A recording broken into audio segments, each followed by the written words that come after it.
Wise Way Learning presents the lecture number 44 to 46 under Section 9. This is a complete project management free course from beginner to project manager with 19 sections of 100 lectures. Welcome to the course, Section 9 and lectures 44 to 46, the execution phase, meetings. This section includes the lectures such as, Lecture 44 Introduction to Execution and Kickoff Meetings. Lecture 45 What is involved in a kickoff meeting? Lecture 46 Tips to handle meetings. Section 9 and lecture number 44, Introduction to Execution and Kickoff Meetings. So, here we are. We've gone through the first two phases of the project lifecycle. Initiation, where the project foundations are laid and a project manager is appointed, and planning, where the project manager uses their many skills to create a superb project plan. So what next? Well, if this was a skiing trip, you'd be at the point where you've prepared the holiday, got the time off work and saved up enough money. You've got all your equipment on, watched hours of how to ski videos on YouTube. You've mentally prepared yourself on the journey up the ski lift and you are now standing at the top of the slope. You've done everything humanly possible to get ready. But now, it's time to push yourself down the hill and see what your efforts amount to. In project management vernacular, this hill is called execution. So try not to fly headfirst into a tree.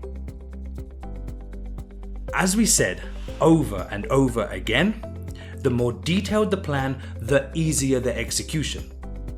Note that I am saying easier, not easy. No project can ever execute itself, regardless of how well it's been planned. The project needs the project manager to manage the work, the people, and all communications throughout the whole phase. And while the project team is responsible for the actual execution of the project, it's the project manager who's accountable. Of course, the execution phase will vary more than the planning stage depending on the project, but don't worry. In the following lessons, we will take you through some universal methods for ensuring a smooth execution.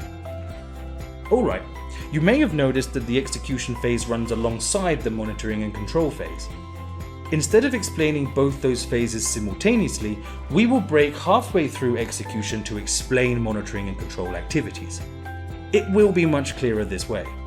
Trust us on this one, we've got your back. So let's start at the beginning, the kickoff meeting. See you in the next lesson where we will discuss what it is and how to do it.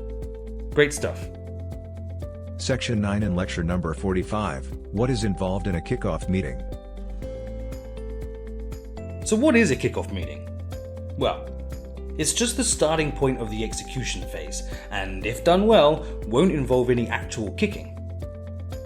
Here is when the project manager meets with the client, sponsor, project team, and any other key stakeholders to review the plans and present how they will execute the project. This will be the last official point where the project manager's plans can be challenged, as this is when they are validated. The members of the meeting must also set the rules of the project, like how will the deliverables be approved and by whom, and how often will the project manager send project reports. Basically, it's an opportunity to iron out all the remaining details. That said, the kickoff meeting is also the place where the project manager must show the client that they and their project will meet the objective. It will be the first time the project manager will have to meet certain expectations. Have they done a good job so far? Do they understand what's involved? Are they confident that they will succeed? Of course, with our Lamborghini project, you know the answer to these questions is a resounding yes. But you need to prove it and inspire confidence in the stakeholders. But how? That's right, planning. Oh, you thought we were done talking about planning now that we're in the execution phase, huh? Well, a project manager never stops planning in one way or another. So, plan when and where the kickoff meeting will take place. 5 to 10 days in advance, you should book an appropriate room and send the invites with plenty of notice. And of course, make sure the projector works. Maybe a prep meeting. The point is, you can't simply think to yourself, okay, I have the kickoff meeting in 2 days. Let's see what I need to do. It's like a sprint. Without a really strong start, you don't have a good chance of winning. So while you have put all of yours and the expert's skills and experience to good use and made a wonderful project plan, you need to present this in an engaging and meaningful way. So let's talk presentation. Slideshows are always a good bet. Using all the plans we have made, summarize them in a high-level way, but be sure to cover all crucial areas. You must aim to leave the stakeholders and the clients happy that their project is in your capable hands. Here's the best way to do that. Start by introducing the project goal and objective and take them through the project scope. Show the high-level project schedule, Gantt chart, critical path, and milestones. Then take them through the project budget. Explain what resources are needed, what the quality expectations are, and how they will be met. Inform them about the risks involved and, more importantly, wow them with your preemptive solutions. Introduce any other area that may be important to the particular project you're working on, like legal aspects or the communication approach. Of course, you can prepare a slideshow for a convenient way to showcase everything.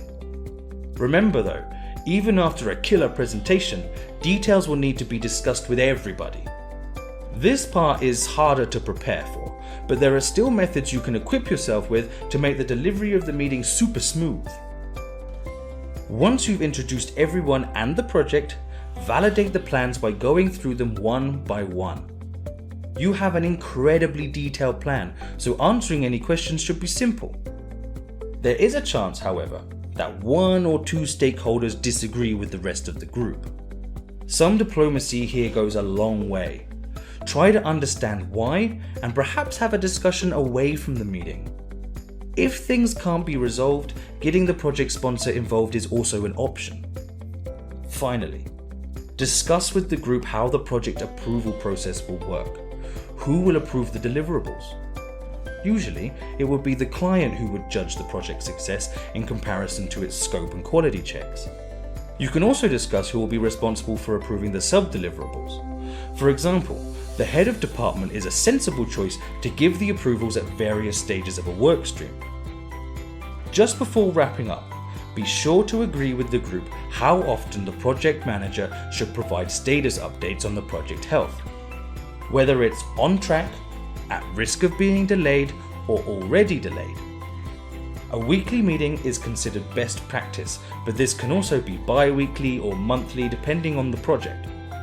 Again, one of the most important goals of the kickoff meeting is for the client and stakeholders to leave feeling confident in the project.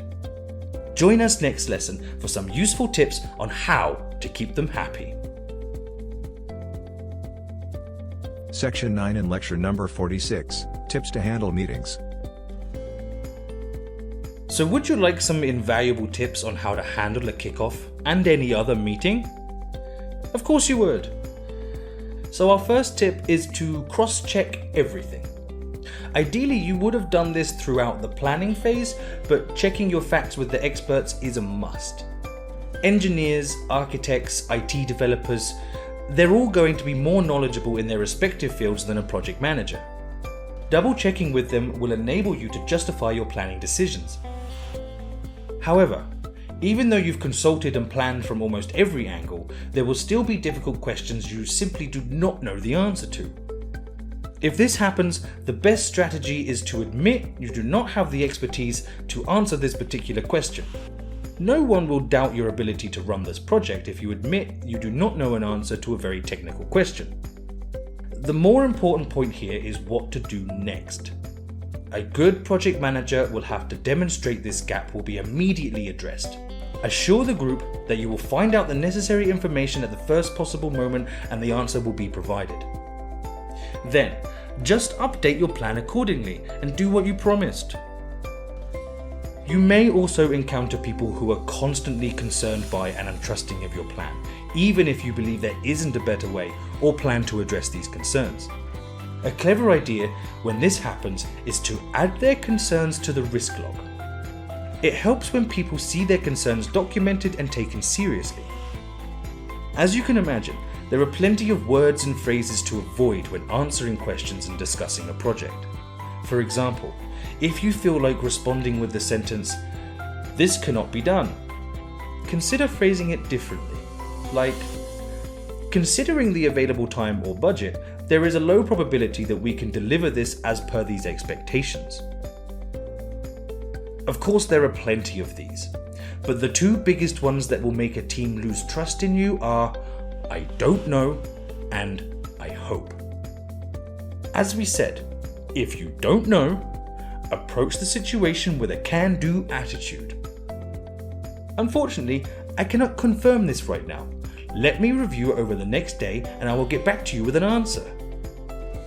Similarly, by saying "I hope," you effectively suggest that you are leaving something up to chance.